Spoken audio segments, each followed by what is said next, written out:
오래 걸렸는데 저도 히브리서 강해 설교를 하면서 다시 한번 느낀 것은 히브리서가 참 중요한 책이구나.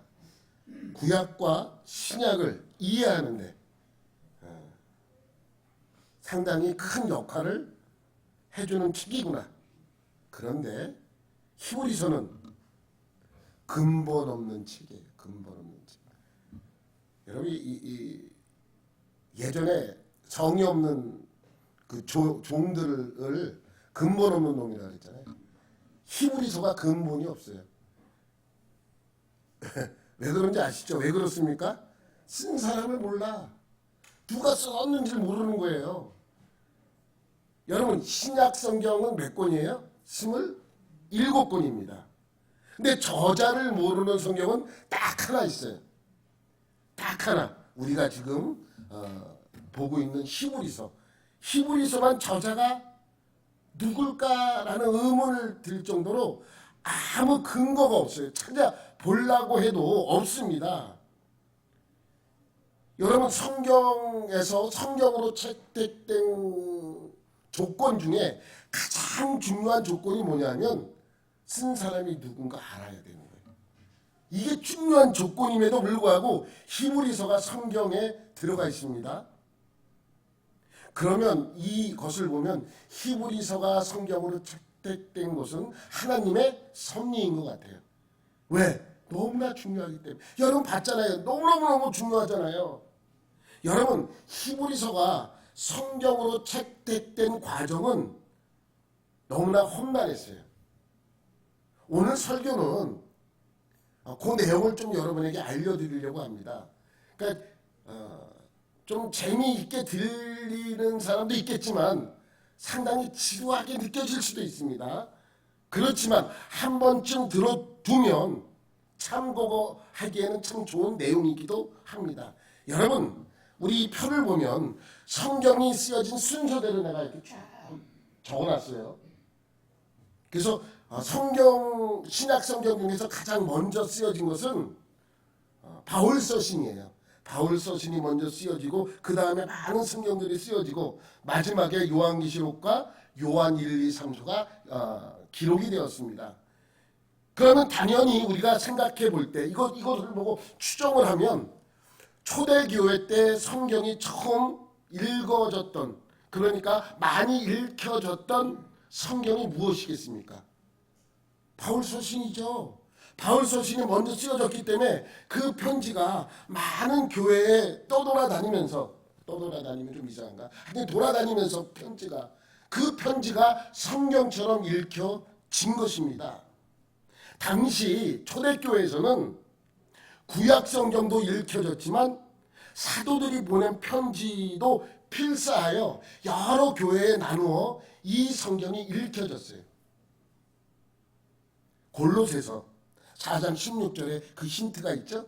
이 편지를 너희에게서 읽은 후에 라오디게아인의 교회에서도 읽게 하고 또 라오디게아로부터 오는 편지를 너희도 읽으라. 그러니까 이 편지는 바울 서신들이 많은 교회에서 읽혀진 거예요. 근데 이 편지가 원본이 돌아다니면서 읽혀진 게 아니에요. 이걸 필사하는 거예요. 참 몇 개 필사해서 이거는 이쪽 교회 보내, 이거는 저쪽 교회 보내, 이거는 저쪽 교회로 보내 이러면서 이 편지들이 필사하여 여러 교회에 흩어져서 읽혀진 것입니다. 또 받아보는 교회에서도 또 이것이 내용이 너무 좋으니까 또 어떻게 해요? 필사해서 또 내가 아는 교회 또 보내고 이쪽 교회도 보내고 하는 것이죠. 그래서 이 편지들은 한 통의 편지가 여러 개로 필사되어서 여러 교회에 동시에 읽혀지기도 합니다. 이 내용이 너무 좋아. 그 원본을 보내면 이 교회는 읽을 게 없잖아요. 그래서 이 원본은 이 교회에 두고 필사해서 필사본을 다른 교회에 계속 보내는 것이죠. 그런데 이렇게 하다 보니까 문제점들이 생겨요. 무슨 문제예요? 자격 없는 편지가 마치 사도들이 쓴 것처럼 읽혀지는 거예요. 이것이 문제가 되죠. 어떤 그리스도로 증거하고 인정하는가. 그러니까 이 책이 신적 권위가 있는가라는 것입니다. 두 번째, 사도적 권위로 쓰여졌는가예요.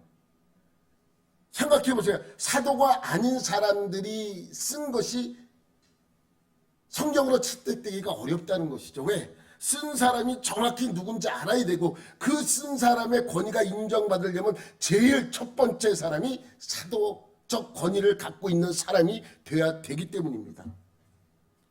세 번째, 영적인 특성을 가지고 있는가. 여러분 디모데후서 3장 16절에 모든 성경은 하나님의 감동으로 됐다 그랬어요. 그러니까 하나님의 영감이 포함되어 있는가라는 거예요. 네 번째, 보편성을 갖고 있는가.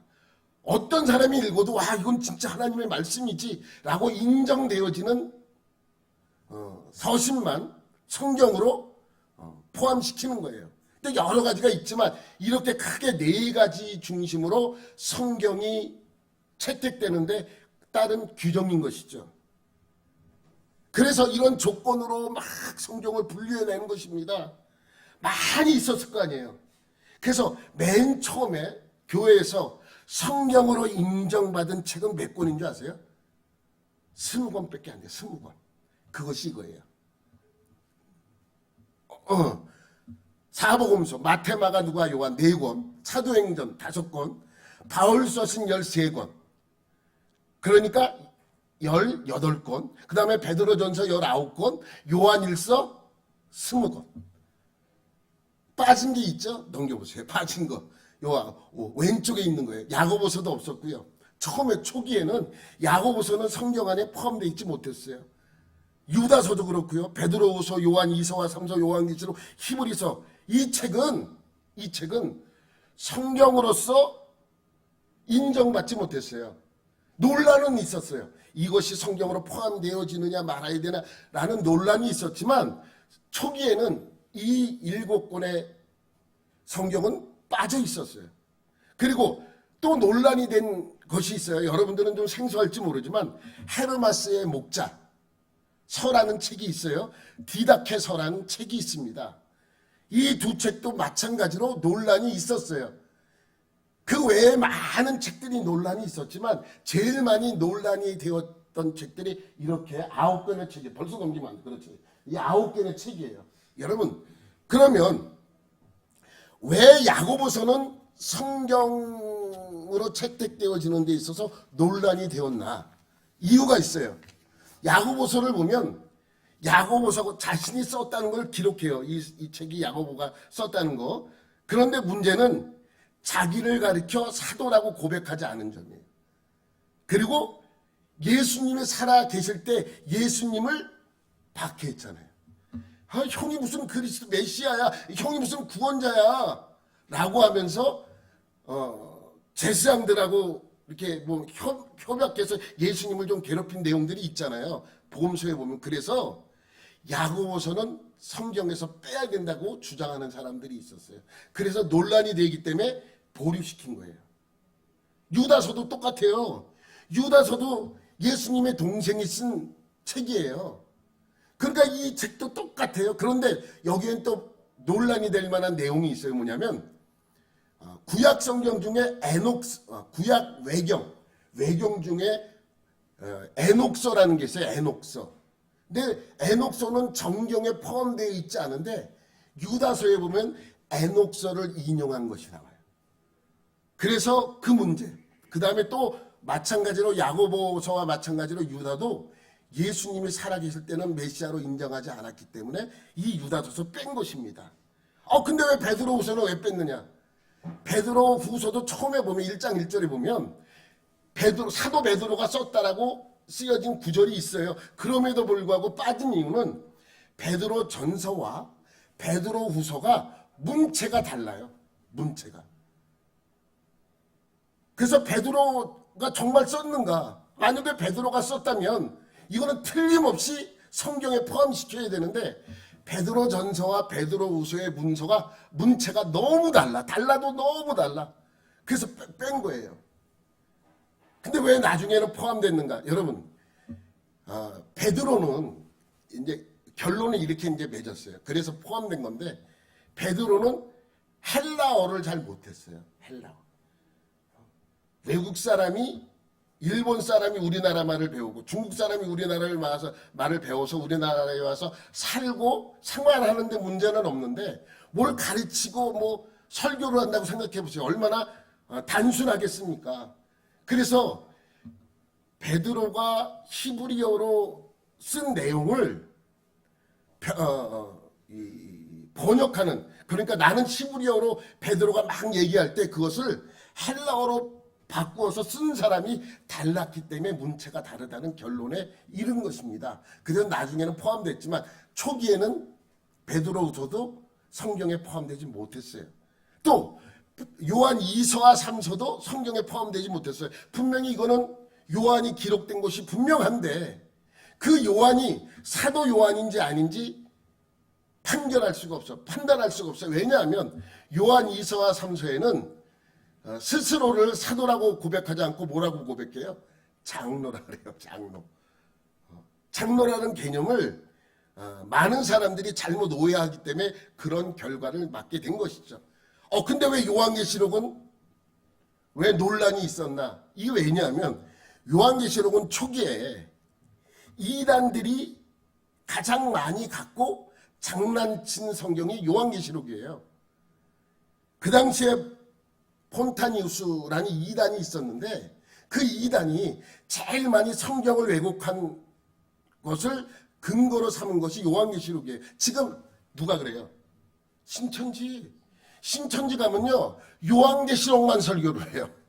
마치 성경이 뭐밖에 없는 것처럼, 요한계시록밖에 없는 것처럼 요한계시록만 가지고 그냥 설교하고, 왜 이거는 예언적인 내용이기 때문에 내 맘대로 이것을 바꿀 수가 있기 때문에 그래요.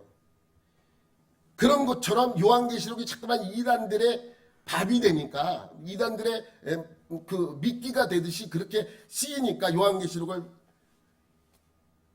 포함시키지 말자는 의견이 있었습니다. 그리고 마지막 히브리서도 똑같아요.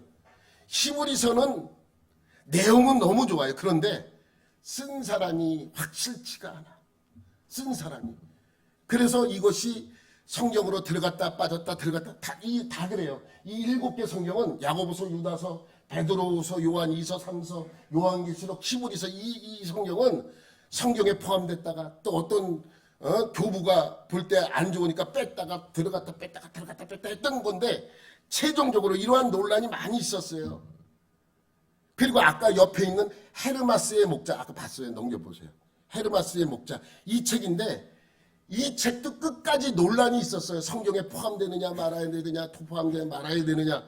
그런데 포함을 안 시켰어요. 근데 내용이 어떤 내용이냐면 5개의 환상과 12개의 명령, 10개의 비유로 구성되어 있는 책입니다. 내용은 좋아요. 내용은 너무 좋은데 이것도 마찬가지로 저자가 불명해요. 저자가 누군지 정확히 몰라요. 그렇기 때문에 빼버린 거예요. 또 하나 디다케라는 것인데 이 디다케는 12사도들의 교훈집이에요. 그러니까 12사도가 예수님의 말씀을 배우고 들을 때 이것을 나중에 예수님의 말씀을 비유해서 기록한 책이 디다케예요. 12사도의 교훈집이에요. 그래서 이것도 마지막까지 성경에 포함시켜야 되느냐 말아야 되느냐 논란이 많았어요. 그런데 이것도 역시나 사도들의 가르침인데 사도들이 썼다는 분명한 근거의 말씀이 없어요. 그래서 이것이 빠졌어요. 내용은 너무 좋죠. 디다케도 그렇고 헤르마스의 목사서도 그렇고 내용은 너무 좋아. 괜찮아요. 여러분 한 번쯤 사서 읽어볼 만한 내용이 있어요. 그렇지만 저자가 불분명하기 때문에 이것이 성경으로 채택되기에 무리가 있어서 빠진 것입니다. 그렇지만 아까 넘겨보세요. 위에 잠깐 위로 이 7개의 책 중에서 가장 논란이 된 것, 성경으로 포함시키기에 가장 논란이 된 책은 역시나 히브리서입니다. 여러분 히브리서는 우리가 설교를 쭉 들었기 때문에 내용으로 보면 너무 좋잖아. 이거보다 더 좋은 내용이 어디 있어요? 구약과 신약을 이어주는 다리의 역할을 하는 성경이 바로 히브리서입니다. 흠잡을 데가 없어요. 내용은 너무나 좋아요. 근데 제일 중요한 저자가 누군지 몰라요. 저자 문제에서 걸립니다. 성령 채택의 가장 중요한 조건 중에 하나, 저자가 확실해야 되는데 저자가 확실하지 않아요. 근데 어떻게 성경으로 채택되었는가? 이것도 재미있습니다. 히브리서를 바울이 썼다는 그 주장하는 사람은 이것을 성경으로 인정했고, 그 다음 교부, 그 다음 요즘으로 말하자면 목사님들이 이것은 좀 바울이 썼다고 인정할 수가 없어 라고 주장했던 사람이 대표가 되면 빠지고 들어갔다 빠지고 들어갔다 빠지고 몇 번이나 그렇게 됐었어요. 그런데 그렇게 바울이 썼다고 하고 주장하는 사람들이 주장하는 근거는 무엇인가? 이건 바울이 썼어. 분명히 바울이야 라고 주장하는 사람이 주장하는 구절이 하나 있어요. 그게 오늘 본문이에요. 히브리서 13장 23절 말씀. 우리 형제 디모데가 노인 것을 너희가 알라. 그가 속히 오면 내가 그와 함께 가서 너희를 보리라. 그러니까 형제 디모데예요. 여러분, 성경에서 디모데를 형제로 불렀던 사람이 누구예요? 바울밖에 없어요. 바울밖에 없어. 아들이라, 디모데 전서에서는 아들이라고 그렇게 호칭을 불렀지만 내 아들과 같은 자다. 그렇지만 평소에는 고린도후서 1장 1절. 하나님의 뜻으로 말미암아 그리스도 예수의 사도된 바울과 형제 디모데는, 그죠? 골로새서 1장 1절에도 봐요. 하나님의 뜻으로 말미암아 그리스도 예수의 사도된 바울과 형제 디모데는, 빌레몬서도 있어요. 빌레몬서도 그리스도 예수를 위하여 갇힌 자 된 바울과 및 형제 디모데는, 빌레몬서나 골로새서나 고린도서는 분명히 누가 썼어요? 바울이 썼어요. 바울이 썼는데 바울이 디모데를 가르쳐 형제 디모데라고 그렇게 고백을 한 내용들이 있습니다. 그래서 바울이라 그래요. 그래서 똑같지 않느냐? 히브리서 3장 23절도 형제 디모데라고 분명히 이야기하고 있지 않느냐라고 설명하고 있는 것입니다. 그럼 바울이라는 두 번째 증거, 히브리서 마지막 인사와 바울 서신의 데살로니가 후서의 마지막 인사가 똑같아요. 히브리서 마지막 한번 넘겨보세요. 넘기면 히브리서 13장 25절이 마지막 구절인데, 은혜가 너희 모든 사람에게 있을지어다. 데살로니가 후서 한번 말씀 볼게요. 데살로니가 후서 마지막 장 마지막 절이에요. 우리 주 예수 그리스도의 은혜가 너희 무리에게 있을지어다. 똑같아요. 봐라. 이것은 바울이 자주 쓰는 문구다라고 이야기를 하면서 바울이 썼다라는 증거를 이 구절로 증거하고 있는 것이죠. 그러면 여러분에게 묻겠습니다. 이 구절로 바울이 썼다고 단정할 수 있겠습니까? 아닙니다. 알 수 없어요. 바울이라고 분명히 밝히고 있지 않기 때문입니다. 히브리서 앞부분에 보면 히브리서 저자는, 내가 앞부분 설교할 때도 여러분에게 말씀드렸잖아요. 히브리서의 저자를 알 수 없다. 왜냐하면 본문에 분명하게 누가 썼다고 밝히고 있지 않기 때문이다. 여러분, 오늘부터 찾아보세요. 히브리서라고 적혀있는, 히브리서가 누가 기록했는지 힌트 될 말씀이 있는지 한번 여러분 찾아보시기 바랍니다. 없어요. 그래서 아직까지 누가 썼는지 확실하지 않기 때문에 작자 이상이라고 여러분에게 말할 수 있는 거예요. 여러분, 모든 성경이 그렇듯이 누가 썼는지 알기 위해서는 그 성경을 보고 알아야 돼요. 아까 고린도후서는 누가 썼다고 분명하게 밝히고 있어요? 바울.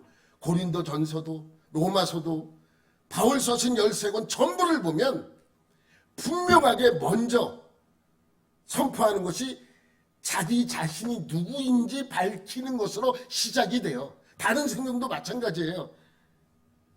여러분, 로마서 1장 1절 한번 볼게요. 로마서 1장 1절에 보면 예수 그리스도의 종 바울은 사도로 부르심을 받아 하나님의 복음을 위하여 택정함을 입었으니라고 시작을 합니다. 그러니까 바울이 자기 자신이 이 로마서를 쓴 사람이 자기 자신이 분명히 바울임을 밝히고 있는 것이죠.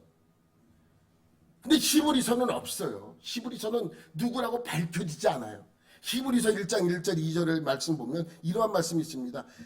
본론부터 시작해요. 누가 썼는지 기록되어 있잖아요. 옛적의 선지자들을 통하여 여러 부분과 여러 모양으로 우리 조상들에게 말씀하신 하나님이 이 모든 날 마지막에는 아들을 통하여 우리에게 말씀하셨으니 이 아들은 만유의 상속자로 세우시고 또 그로 말미암아 모든 세계를 지으셨느니라.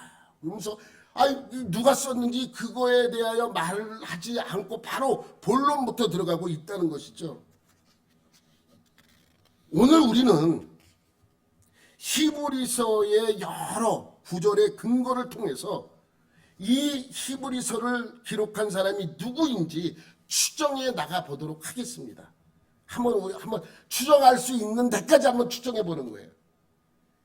히브리서를 쓴 사람은 분명히 유대인입니다. 분명히 유대인이에요. 여러분 신약 성경 중에서 전부 유대인이 썼어요.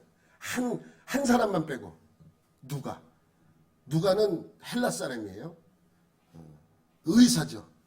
그것만 빼놓고 나머지는 전부 다 유대인이에요.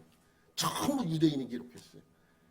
근데 히브리서도 마찬가지로 유대인이에요. 그러면 유대인이라고 할 근거가 어디에 있느냐? 우리 아까 봤던 1장 1절 말씀이에요. 1장 1절 말씀. 옛적의 선지자들을 통하여 여러 부분과 여러 모양으로 우리 조상들에게 자기 자신을 포함해서 우리 조상이라고 말을 했으니까 분명히 이 사람은 어디 사람이에요? 유대인이에요. 그리고 히브리서를 읽어보면 자기 자신이 유대인임을 간접적으로 밝히는 내용들이 많이 있습니다.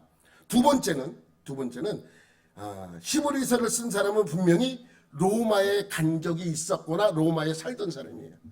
넘겨보세요. 로마에 방문한 적이 있거나 살던 사람이에요.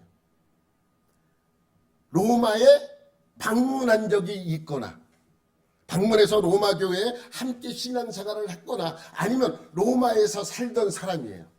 분명한 것은 오늘 본문에도 19절에 분명히 그것이 기록되어 있습니다. 넘겨보세요. 19절. 내가 더 속히 너희에게 돌아가기 위하여. 돌아간다는 것은 그 사람이 어디에 있었다는 거예요. 로마에 있었어요. 로마에 있다가 나왔어.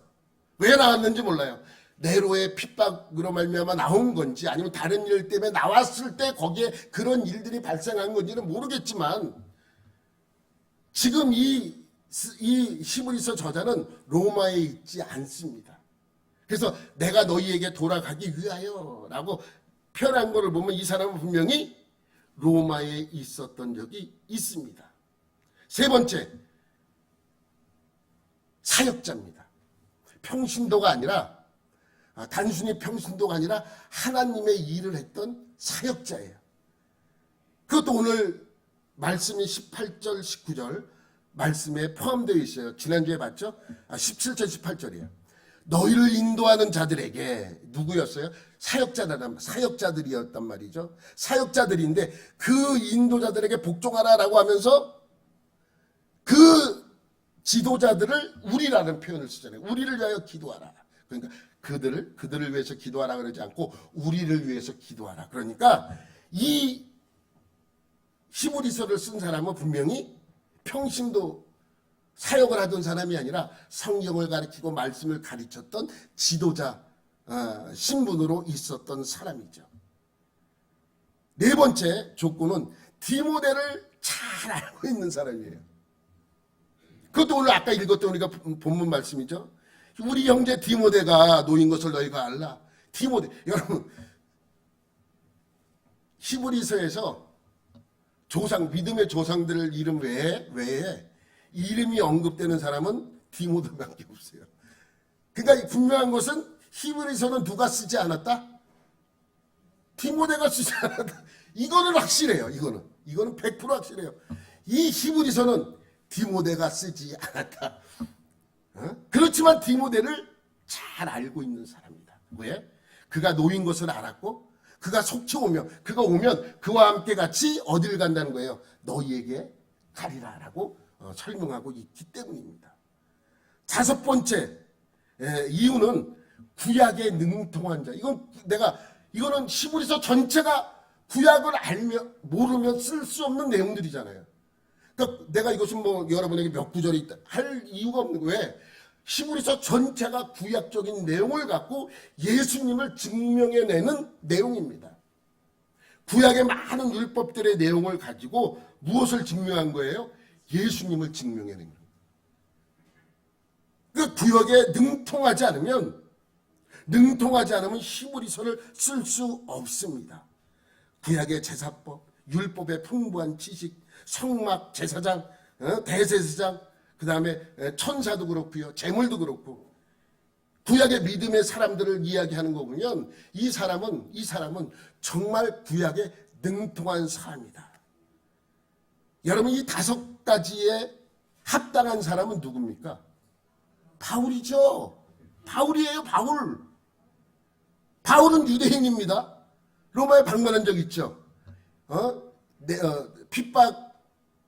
네로의 핍박 박해가 있기 전에 감금되어서 재판받으라고 로마에 갔었잖아요. 1차 방문을 했잖아요. 그리고 사역자죠.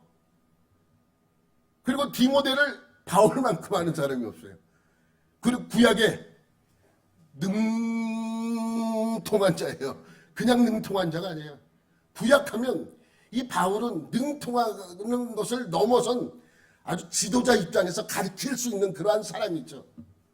그러니까 이 다섯 가지에 부합된 사람은 바울밖에 없어요. 바울은 특별히 성경 공부를 하기 위해서 가말리엘에게 가서 공부했던, 문화생으로 공부했던 구약 성경의 능통한 자잖아요. 그래서 1세기경에 그러니까 예수님이 십자가에 못 박히시고 나서 한 100년 뒤에 알렉산드리아에 있었던 클레멘트라는 사람이 있었어요. 클레멘트, 그리스도 교부예요. 지도자였던 교부인데 그 사람도 이 히브리서는 바울이 쓴 거라고 강력하게 주장했던 목사님이십니다. 그 근거로 이런 내용들이죠. 그래서 이런 거와 간접적으로 증명되고 있는 이러한 내용을 가지고 바울이라고 주장할 때는 성경에 포함됐다가 아니다, 바울이 아니다라고 하면 그 성경에서 빠지고, 바울이다 그러면 들어갔다 빠졌다 들어갔다 빠졌다. 뭐가요? 히브리서가. 그 정도로 쓴 사람이 누군가가 중요한 거예요. 피카소 그림 보세요. 피카소를 생각하지 않고 그림만 보면 이게 무슨 그림이야? 근데 피카소가 그래?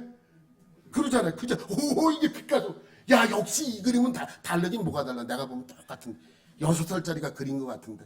근데 피카소가 그렸기 때문에 그 그림이 수백억 원 하는 거예요. 근데 피카소가 아니야. 6살짜리가 그린 거야. 그럼 그 가치는 한없이 떨어지는 거죠. 아무 가치도 없는 그림으로 떨어지는 것입니다. 그렇기 때문에 그 히브리서를 쓴 사람이 누군가가 중요합니다. 그렇게 왔다리 갔다리 하다 히브리서가 성경으로 포함됐다가 빠졌다가 그렇게 논란이 있었던 것이 언제까지냐면 AD 397년까지 논란이 있었어요. 들어갔다 빠졌다 들어갔다 빠졌다. 그런데 397년 카타르 공의회에서 지금의 성경 27권이 공식으로 채택된 이후에 이 히브리서는 지금까지 성경으로 읽혀지고 있는 것입니다. 몇 년이요? 397년 카타르 공의회 때, 카르타고 공의회 때, 카르타르 공의회 때 이 성경 27권이 채택이 되어서 지금까지 변동 없이 이 27권은 성경으로 읽혀지고 있는 것입니다. 그런데 그 이후에도 성경으로 포함되면 안 된다고 주장하는 사람은 없어요. 히브리서는 성경이에요. 근데 히브리서를 쓴 사람에 대해서는 논란이 있어요. 바울이다, 아니다 라고 하는 두 그룹으로 나뉘어집니다. 지금까지도 그래요. 지금까지도 바울이 썼다라고 주장하는 사람들이 있습니다. 여러분, 내가 처음에 여러분에게 설교를 할 때 바울이 쓰지 않은 이유를 한 가지만 들었어요. 문체가 달라요. 문체가. 바울이 쓰던 문체가 아닙니다. 같은 글을 썼다는 사람으로 볼 수가 없어요.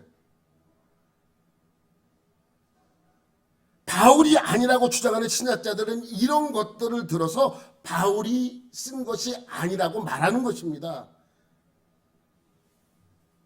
여러분,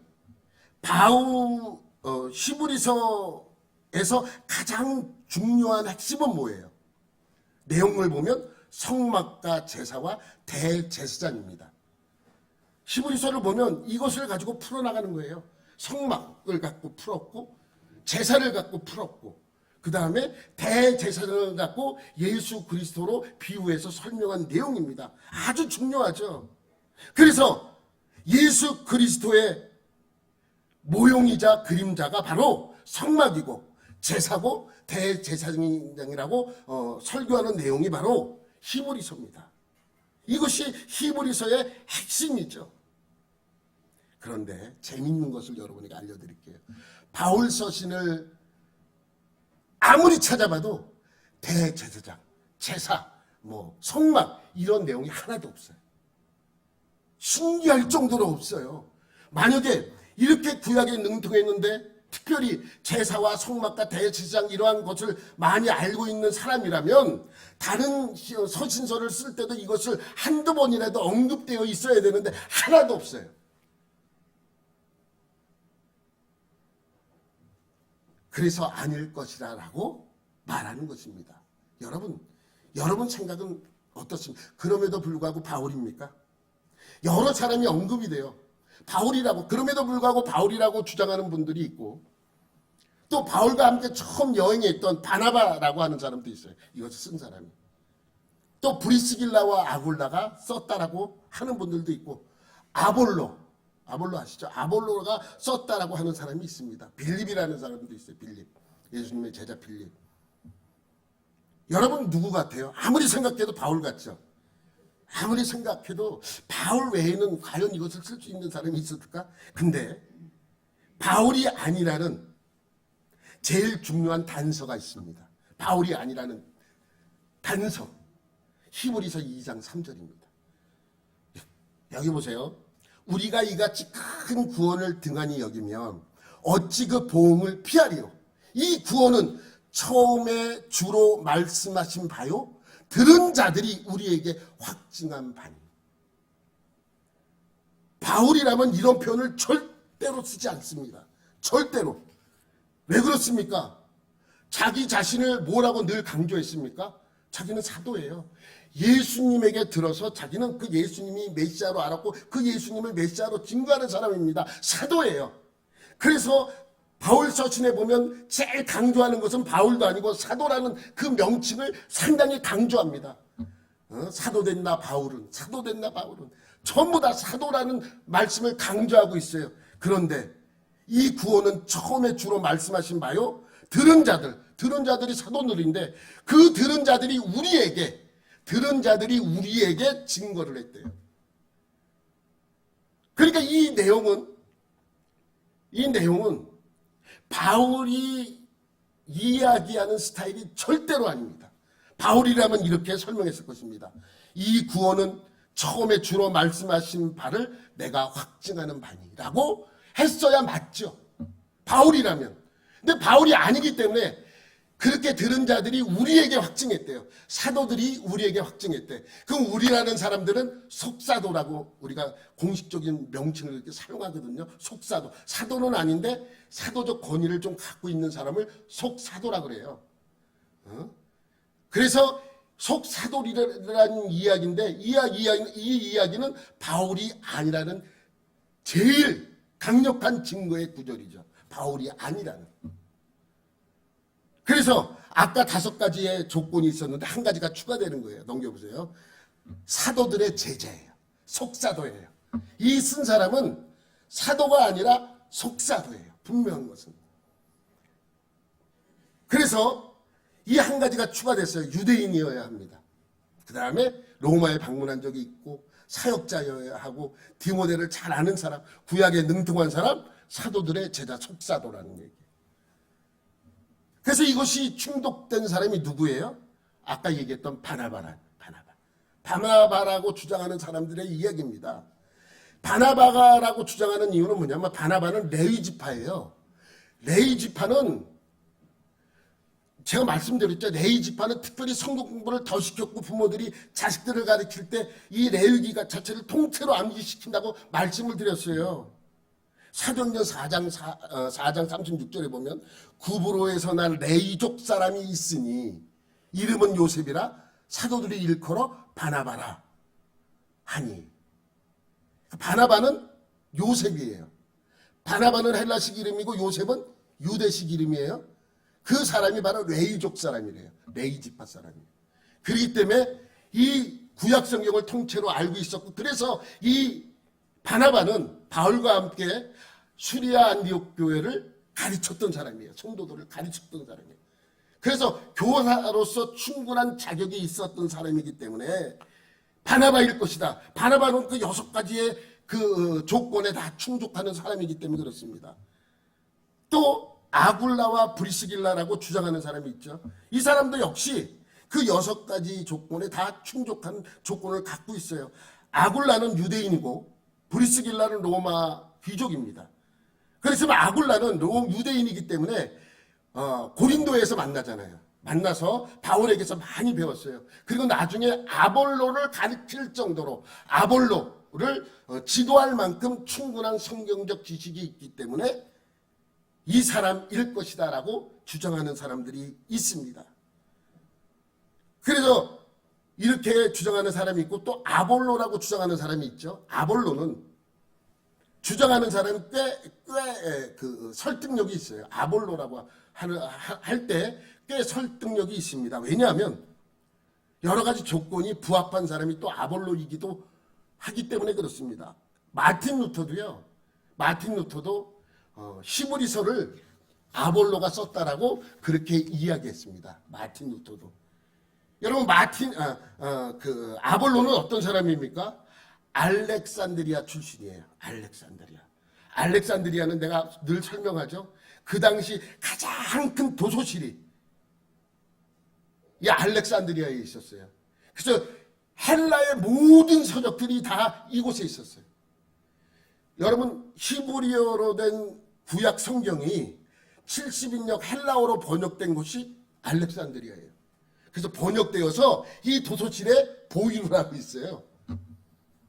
그러니까 이 알렉산드리아 출신이라고 얘기하면 마치 지금 우리의 또 이런 거야. 서울대 출신이야.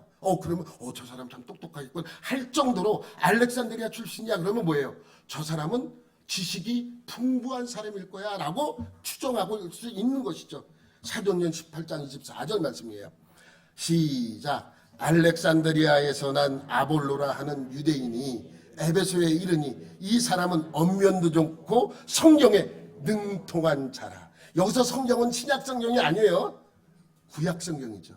성경에 능통해. 그러니까 유대인으로서 알렉산드리아에 살았어요. 그러면 알렉산드리아에 살았으면 히브리어 성경을 더 많이 봤을까요? 헬라어 성경을 더 많이 봤을까요? 헬라어 성경이죠. 70인년 헬라어 번역된 성경을 더 많이 봤어요. 그래서 구약에 능통했다라고 이야기하는 것이죠. 그래서 히브리어에서 구약 성경을 인용한 구절은 전부 다 70인역이 인용되어 있어요. 헬라어 구약 성경에 인용되어 있어요. 그렇기 때문에 아볼로라고 이야기합니다. 아볼로는 구약 성경에 능통하죠. 말도 잘해. 언변도 좋아. 여러분 이 아볼로라는 사람이 예수를 믿긴 믿었어요. 근데 예수에 대해서 잘 몰랐어. 그리고 세례도 받긴 받았는데 요한의 세례만 받았어요. 예수님을 잘 몰라. 근데 이 사람이 그럼에도 불구하고 예수님을 증거하는 거예요. 구약 성경과 이렇게 비춰봐서 메시아가 예수님이라고 증거하는 거예요.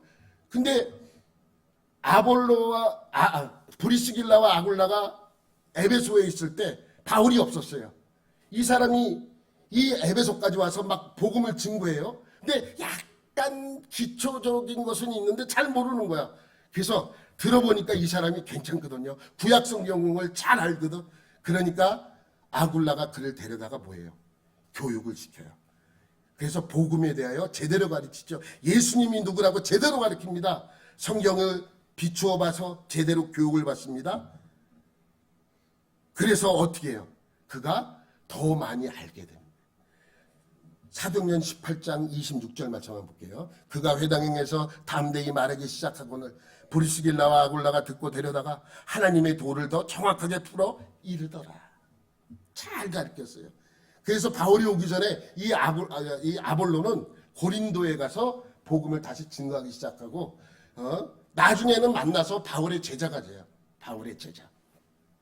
그러니까 이 6가지 이 조건에 다 부합하려면 아볼로일 것이다라고 이야기하는 사람들이 많습니다. 그러니까 바울 다음으로 가장 많이 말하고 있는 사람은 이 아볼로입니다. 그리고 아까 얘기했던 빌립도 히브리서를 쓴 사람으로서 등장하고 있는 것이죠. 우리 그냥 신학자들 사이에서. 여러분, 저는 그렇게 생각을 해요. 히브리서 저자로 누구든지 생각할 수 있어요. 누구든지 생각할 수는 있습니다. 그러나 누구도 될 수 없습니다. 그래서 3세기경 있었던 오리겐이라는 교부는 이렇게 얘기를 했어요. 본 서신의 저자는 하나님만 알고 계신다. 하나님만. 왜? 아무리 생각해봐도 알 수가 없어요.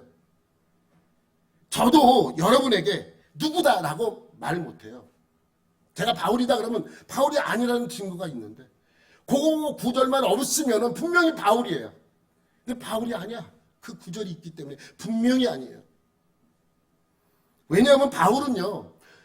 로마에도 벌써 첫 번째 들어갈 때는 감금되어 있었고 두 번째 들어갔을 때는 투옥되어 있는 상태로 들어갔습니다. 여러분 첫 번째 들어갈 때가 AD 60년이에요. 60년에서 62년 정도, 2년 정도 감금되어 있었거든요. 그리고 나서 풀려나요. 왜? 그때는 아직 네로의 바퀴가 시작되지 않을 때라 풀려납니다. 근데 풀려나고 얼마 있다 AD 64년에 불이 나죠. 로마의 대화재가 일어나서 기독교인을 박해하기 시작합니다. 바울은 풀려나서 어디로 가요? 자기가 개척했던 소아시아에 있는 교회를 다 돌아보고 또 그리스 쪽에 헬라 지역에 있던 교회를 돌아보고 있을 때입니다. 여러분 먼저 소아시아에 있는 교회를 돌아보고 에베소를 거쳐서 지나가면서 에베소에 디모데를 두어요. 지도자가 마땅한 지도자가 없기 때문에 돌아오면서 그곳에 디모데를 사역자로 거기다가 두고 떠나옵니다. 그리고 다른 기록에 의해서 보면 바울이 그리스 서쪽 지역인 한 지역에 있다가 네로의 박해 때문에 갔다라고 그렇게 이야기들을 합니다. 그러니까 바울이 풀려나서 있다가 디모데도 에베소에 두고 그리스 동쪽 지역에 가서 몸이 좀 안 좋아서 휴양하고 있을 때에 잡혀서 로마로 잡혀가서 투옥이 돼요. 그때가 67년쯤 됩니다. 66년 내지 67년. 그러니까 박해가 시작된 지 한 2년이나 3년 정도 지났을 때의 일입니다. 그러면서 투옥되어 있는 상태에서 편지를 써요. 디모데에게. 너는 속히 오라. 올 때 내 옷을 좀 갖고 와라. 나는 지금 힘들어 죽겠다. 힘들어 죽겠다는 소리는 없지만 하여튼 내용을 보면 너무너무 힘들다는 것이 간접적으로 느껴질 정도로 힘든 내용이 디모데 후서예요. 디모데 후서는 바울 서신 중에 가장 마지막에 쓰여진 책입니다. 그러면서 그 편지가 에베소로 보내지죠. 에베소로 보내집니다. 아직 죽지 않았어요. 그 편지가 에베소에 전해져서 에베소 교회에 읽혀집니다. 에베소 교회만 읽혀집니까? 그 편지가 필자되어서 다른 지역도 나누어서 그 소식을 전하고 있는 것이죠. 그런데 바울이 잡혀가면서 아마도 디모데도 잠시 잡혀갔던 것으로 추정이 돼요. 왜냐하면 23절 말씀이 있기 때문에 23절 한번 말씀 볼게요. 우리 형제 디모데가 노인 것을 너희가 알라. 그러니까 잡혀갔다가 이제 놓였어요. 놓이니까 분명히 디모데는 어디를 갈 거예요. 로마로 가죠. 왜? 감옥에 갇혀 있는 상태로 편지를 받았잖아요. 바울. 그 누구의 부탁도 아닌 바울의 부탁을 받은 디모데가 로마로 가지 않을까요? 아니죠. 반드시 로마로 갑니다. 그래서 디모데가 로마로 갈 것을 그 편지를 통해서 알았을 수도 있습니다. 그래서 그가 올 때 내가 그와 함께 너희를 너희에게 가겠다라고 편지를 하고 있는 것이죠. 그때 쓰여진 것입니다. 바울이 잡혀가고 디모데도 잡혀갔다 놓인 그 상태에 있을 때, 그리고 디모데가 로마로 가려고 하는 그 상태에 있을 때 이 편지가 써서 먼저 이 편지를 로마에 보내는 것이죠. 내가 곧 갈 거니까 기다리라 할 정도로 로마 교회와 친분이 있었던 사람이라는 거예요. 나를 밝히지 않아도 나를 알 수 있죠. 이 내용만 봐도 내가 누군지 알 수 있을 정도의 사람입니다. 그러면서 마지막 인사를 이렇게 마칩니다. 25절 말씀이죠. 25절. 24. 너희를 인도하는 자들과 및 모든 성도들에게 문안하라. 이달리아에서 온 자들도 너희에게 문안하느니라. 여러분 7번째 조건이 있어요. 7번째 조건.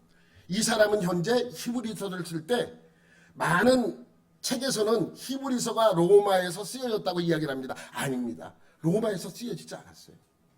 그 이유는 뭐냐면 이달리아라는 곳이 이탈리아예요. 로마는 이탈리아 반도에 있는 곳이에요. 그러니까 로마에 있는 성도들에게 힘내라고 지금 쓰고 있죠. 그러니까 로마에 있진 않아요. 이달리아에서 온 자들도 너에게 문안하느니라. 이달리아에서 온 자들도 있어요. 그러니까 지금 여기는 적어도 어디는 아니에요? 이탈리아는 아니에요. 그럼 여러분 지도를 보면 빨간색 있는 곳이 에베소고 파란색이 로마예요. 지금 여기서 분명한 것은 이 에베소에서 로마까지 누가 가요? 디모데가 갈 거예요. 디모데가 가죠. 그러니까 이 가는 길목에 있다는 거예요. 분명한 것은 이 길목에 있어요. 이 길목은 어디냐? 넘겨보세요. 요 그리스 지역이라는 거예요. 그리스 지역에 있었던 사람이 지금 네로의 박해를 피해서 이곳에 왔거나 아니면 무슨 일 때문에 이곳에 왔다가 네로의 박해가 시작이 되었고 바울도 잡혀서 거기에 가 있고 지금 그 편지를 써서 디모데에게 전달됐는데 그 전달된 편지가 이곳에서 왔고 이곳에서 그것을 읽은 순간에 디모데도 곧 가겠구나. 디모데가 감옥에 갔다가 풀려난 지가 얼마 안 되니까 곧 갈 수 있겠구나. 그럼 나도 그 디모데와 함께 가겠다라는 그러한 고백을 하고 있는 것이죠. 그러니까 분명히 7번째 조건은 에베소에서 로마라고 하는 길목에 있는 사람이다. 이 7개는 분명합니다. 다른 건 몰라도 바울인지 아닌지 몰라요. 바나바인지 아닌지도 몰라요. 아굴란지 아닌지도 몰라요. 아볼론지 아닌지도 몰라요. 그렇지만 분명한 것은 이 7개의 조건이 충족된 사람이 쓴 것이라는 것은 분명한 사실입니다. 그래서 히브리서는 무슨 책이에요? 근본 없는 책. 근본 없는 편지. 여러분 이 저자가 이 히브리서를 근본 없다고 하는 것은 저자를 모르기 때문이에요. 그런데 분명한 것은 이 히브리서를 쓴 저자는 참으로 신실한 사람이고 하나님의 의도를 정확히 알고 있던 사람입니다. 여러분 히브리서를 읽으면서 이상한 것을 본 적이 있습니까? 너무나도 확실하게 구약의 이런 것은 예수님의 이런 것을 알리기 위함이라는 것을 알 수 있습니다. 그러니 구약에 능통하고 성막과 제사법에 능통한 사람이라고 알 수 있는 것이죠. 그래서 성막과 제사를 통하여 예수 그리스도를 잘 풀어서 설명한 사람이 히브리서를 쓴 저자입니다. 얼마나 감사합니까? 사실 근본 없는 거로 따지면 우리보다 더 근본 없는 사람이 어디 있습니까? 근본 없는 우리를 하나님께서 불러주셨고 구원받을 자격도 없는 우리를 하나님께서는 이곳에 앉혀주셔서 구원으로의 초대를 우리에게 하고 있는 것입니다. 근본 없는 우리를. 그래서 예수님은 인간의 모습으로 이 땅에 오셨고 사람들 중에 가장 위대한 자로서 죄로 죽을 수밖에 없던 우리를 구원하기 위하여 대신 십자가에서 못 박혀 죽었다가 다시 살아나신 하나님의 아들이십니다. 누가요? 예수님이요. 오늘도 이 성경의 말씀을 통해서 예수 그리스도의 놀라운 은혜를 생각하며 한 주간 동안 그 예수님을 바라보는 여러분들이 되시기를 예수님의 이름으로 축원합니다. 하나님 아버지 감사합니다. 오늘도 주님의 은혜를 기억하고 하나님이 주시는 은혜를 이 말씀을 통하여 알 수 있는 복된 시간이 되게 하여 주옵소서. 모든 것 감사드리며 예수님의 이름으로 기도드립니다. 아멘.